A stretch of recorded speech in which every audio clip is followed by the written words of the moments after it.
आप सबको पता होगा कि अभी हरियाणा में कांग्रेस की एक उभरती हुई नेता हिमानी नरवाल का कत्ल हो गया। हिमानी नरवाल की उम्र बमुश्किल 24 साल की थी और उसकी लाश एक बड़े से सूटकेस में बंद सड़क के किनारे पड़ी हुई मिली। हिमानी नरवाल का कत्ल कैसे हुआ, किसने उसका कत्ल किया, इस मामले की तफ्तीश पुलिस फिलहाल कर रही है। जो शुरुआती तफ्तीश है उसके बाद पुलिस ने एक शख्स को, एक नौजवान को गिरफ्तार किया है और यह बताया है कि यह शख्स हिमानी नरवाल का सोशल मीडिया फ्रेंड था। लेकिन इस आदमी से हिमानी की लगातार बातचीत होती थी, दोनों के बीच काफ़ी अच्छे रिलेशन थे और इसी आदमी ने हिमानी नरवाल की जान ली है। पुलिस ने इस कत्ल के कुछ सबूत भी इकट्ठा किए हैं, जिसमें CCTV footage, call details, chat, Himani के घर से और उसकी डेड बॉडी से लूटी गई कुछ कीमती चीज़ें, जेवरात वगैरह, ये सारी चीज़ें सचिन के पास से, जो जिस शख्स को पुलिस ने गिरफ्तार किया है उसके पास से पुलिस ने बरामद की है। तो इस तरह से देखा जाए तो इस मामले को हरियाणा पुलिस ने और खासकर रोहतक की पुलिस ने सुलझा लिया है। लेकिन सबसे बड़ा सवाल यह है कि आखिर ये कत्ल हुआ क्यों। और आपको जानकर आश्चर्य होगा कि हरियाणा पुलिस ने केस तो सॉल्व कर लिया है, कातिल को पकड़ भी लिया है। पुलिस ये भी कह रही है कि कातिल अपना जुर्म कबूल रहा है। पुलिस ये भी कह रही है कि हमारे पास इसी आदमी के कातिल होने के तमाम सबूत हैं। लेकिन पुलिस के पास इस सवाल का कोई जवाब नहीं है कि इस आदमी ने आखिर हिमानी नरवाल का कत्ल क्यों किया। यह अपने आप में बहुत हैरान करने वाली, बहुत अजीबोगरीब बात है, क्योंकि कत्ल के किसी भी मामले को अगर पुलिस सुलझाएगी तो फर्स्ट एंड फॉरमोस्ट जो सवाल होगा वो यही होगा कि हाँ, कत्ल किया क्यों, ये बताओ। और जब ये सवाल पुलिस किसी भी कातिल से पूछेगी और वो कातिल जो अपना जुर्म कबूल रहा होगा वो तो वजह भी बताएगा।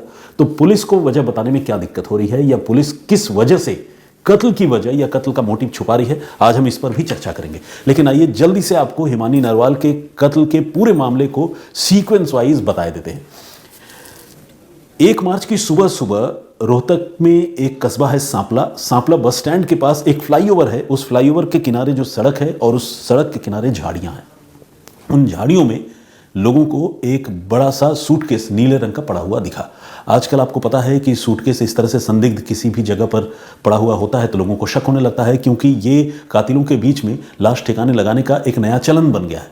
तो लोगों को देखकर शक हुआ। लोगों ने फौरन पुलिस को इन्फॉर्म किया और सांपला की पुलिस, रोहतक की पुलिस मौके पर पहुंची और सूटकेस को खोला गया। जब पब्लिक व्यू में लोगों की मौजूदगी में सूटकेस को खोला गया तो उससे एक लड़की की मुड़ी तुड़ी हालत में डेड बॉडी जो है वो रिकवर हुई।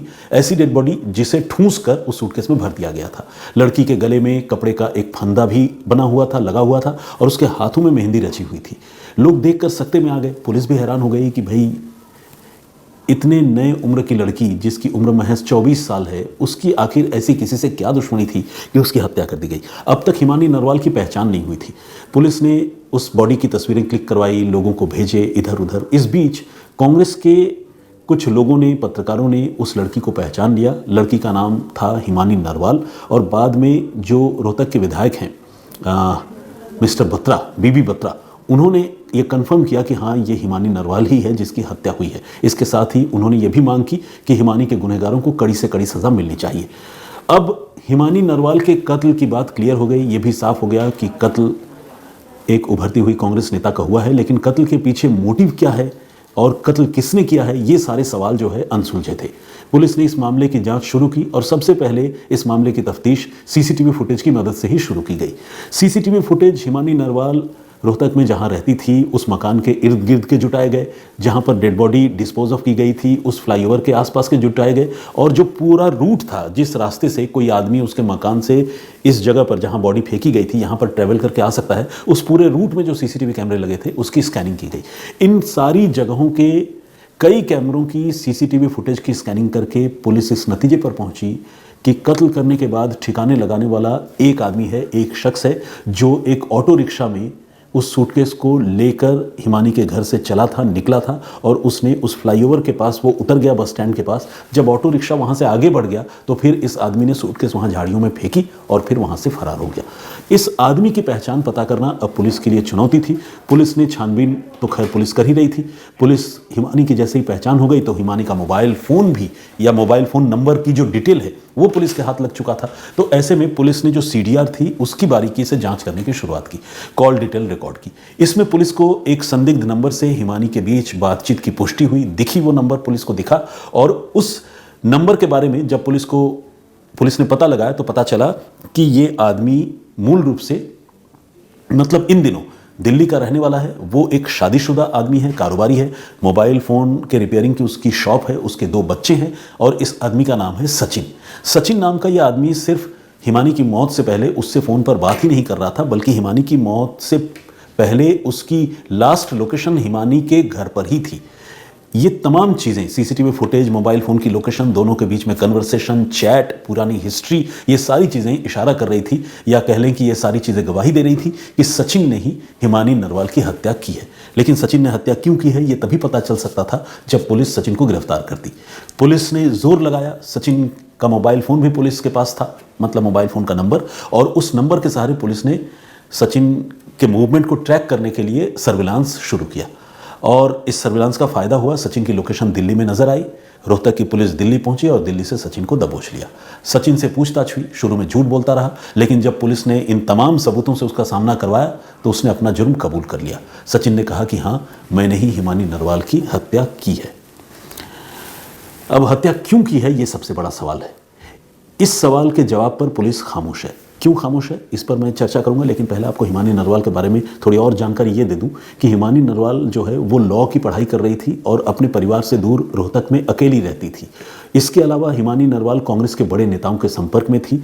पूर्व मुख्यमंत्री भूपेंद्र सिंह हुड्डा, दीपेंद्र सिंह हुड्डा, बीबी बत्रा और भी कई नेताओं के साथ हिमानी नरवाल की तस्वीरें हैं और उनसे मिलने जुलने के सबूत सामने आए हैं। इससे ये पता चलता है कि हिमानी नरवाल बहुत तेज़ी से राजनीति में अपनी पैर जमा रही थी और उसका कद भी जो है वो काफ़ी बड़ा हो रहा था।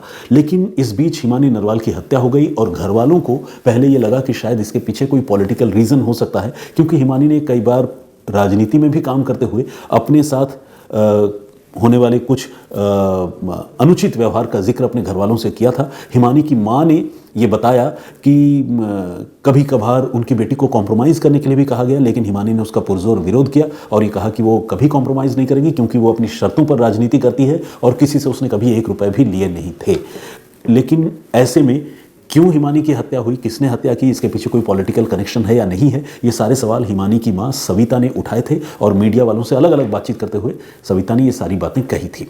पुलिस पॉलिटिकल एंगल को भी एक्सप्लोर कर रही थी, लेकिन तब तक जो साइंटिफिक इन्वेस्टिगेशन है उसमें एक नया एंगल आ गया और वो नया एंगल इसी सचिन का था, जिसे पुलिस ने गिरफ्तार कर लिया। अब सवाल है कि सचिन गिरफ्तार हो गया, उसने कत्ल करने की बात कबूल कर ली, फिर मोटिव पर सचिन खामोश क्यों है?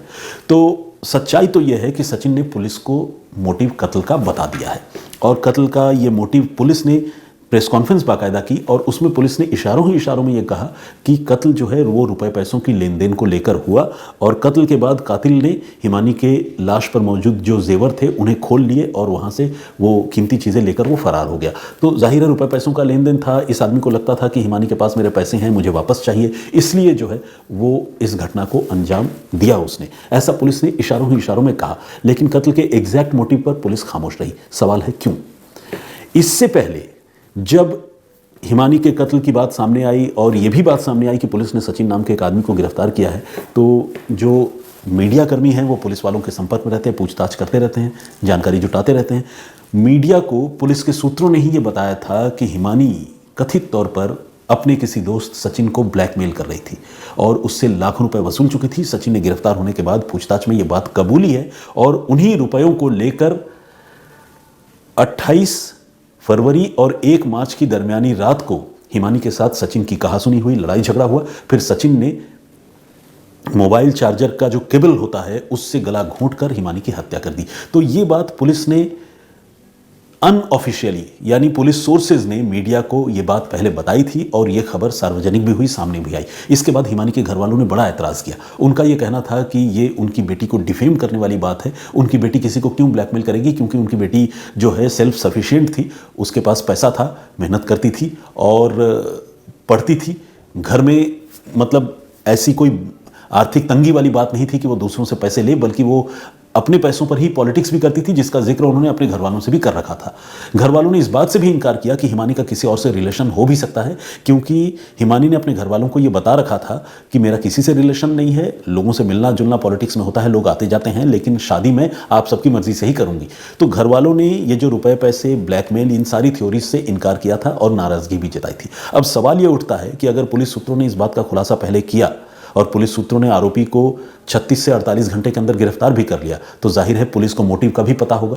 अब अगर मोटिव कुछ और है तो पुलिस उसका खुलासा कर सकती थी, और अगर मोटिव यही है तो पुलिस इस बात पर कायम भी रह सकती थी। लेकिन प्रेस कॉन्फ्रेंस में एडीजी रोहतक कृष्ण कुमार राव से तमाम सवाल पूछे जाने के बावजूद उन्होंने बार बार मोटिव पर जो है वो गोलमोल जवाब दिया। सिर्फ इतना कहते रहे कि रुपए पैसों के लेन देन का मामला था। क्या रुपए पैसों के लेन देन का मामला था? क्या दोनों कोई बिजनेस कर रहे थे, या दोनों के बीच में कोई उधार के लेन देन की बात हुई थी? इस सवाल पर उन्होंने कोई जवाब नहीं दिया। तो कुल मिलाकर मोटिव पर पुलिस खामोश है, और ये एक बड़ा सवाल है कि आखिर पुलिस ऐसा क्यों कर रही है और मोटिव क्यों नहीं बता रही है। खैर, पुलिस ने हिमानी के कातिल को, संदिग्ध कातिल को गिरफ्तार कर लिया है, और साथ ही ये दावा भी किया है कि उसके पास तमाम सबूत हैं कि वो सज़ा हिमानी के कातिल को दिलवाने में कामयाब भी हो जाएगी। तो ये है पूरी कहानी।